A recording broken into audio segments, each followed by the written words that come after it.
நாளாக நம்ம எல்லாரையுமே சோகத்தில் ஆற்றின விஷயம் 2 யானையோட மரணம். கேரளாவில் வயநாடு டிஸ்ட்ரிக்டில் இருக்க ஊர் பேர் தான் மலப்புரம். இந்த மலப்புரத்தில் தான் இந்த மரண சம்பவம் நடந்திருக்கு. அந்த இடத்துக்கு ஒரு யானை உணவு தேடி வந்திருக்கு. அப்போது அங்கேருந்து சில நபர்கள் அன்னாச்சி பழத்தில் வெடியை வச்சு அந்த யானைக்கு கொடுத்துருக்காங்க. அந்த யானை அளவுக்கு அதிகமான பசியில் இருந்ததுனால அவங்க கொடுத்த அன்னாச்சி பழத்தை அப்படியே சாப்பிட்டுச்சு. அந்த பழத்தை சாப்பிட்ட அடுத்த நொடியே அந்த பழத்தில் அந்த வெடி வெடிச்சு அந்த யானையோட நாக்கு பகுதி துண்டிக்கப்பட்டு தாடை பகுதி சிதைவடைஞ்சிருச்சு. வலி தாங்க முடியாத அந்த யானை பக்கத்தில் தண்ணியை தேடி அலையுது.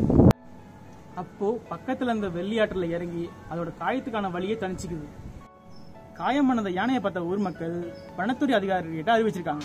அந்த வனத்துறை அதிகாரிகள் அந்த யானையை அந்த ஆற்றுலேருந்து வெளில கொண்டு வரதுக்கு 2 கும்கி யானையை பயன்படுத்தி முயற்சி பண்ணியிருக்காங்க. ஆனால் அந்த முயற்சி தோல்வியில் முடிஞ்சு போச்சு. அந்த யானை ரொம்ப நேரமாக தண்ணியிலே இருந்ததுனால நுரையீரலில் தண்ணி ஏறி மூச்சு விட முடியாமல் அந்த யானை இறந்து போச்சு. இறந்த அந்த யானையை மீட்டு உடற்கூறு பண்ணும்போது தான் தெரிஞ்சுது அந்த யானை ஒரு கர்ப்பமடைந்த யானைன்றது. இந்த விஷயத்தை அறிஞ்ச கேரளா சிஎம் பினராயி விஜயன் இந்த விஷயத்தை யார் பண்ணாங்களோ அவங்க மேலே தக்க நடவடிக்கை எடுக்கப்படும் சொல்லியிருக்காரு. அது மட்டும் இல்லாமல் ஹியூமன் சொசைட்டி ஆஃப் இன்டர்நேஷனல் என்ன சொல்லியிருக்காங்கன்னாக்கா, இந்த மரணத்துக்கு காரணமான தகவலை யார் கொடுக்குறாங்களோ அவங்களுக்கு 50,000 பரிசு தரதாகவும் அறிவிச்சிருக்காங்க. இந்த சம்பவத்திலிருந்து அந்த மனிதர்கள்கிட்ட மனிதநேயம் இல்லைன்றது நமக்கு தெளிவாக தெரியுது. ஒரு 5 அறிவு கொண்ட ஜீவனுக்கு 6 அறிவு கொண்ட மிருகங்கள் செய்த செயல்தான் இது. இதற்கு என்ன தண்டனை கொடுக்கலான்றதை கமெண்ட் செக்ஷனில் பதிவு பண்ணுங்க.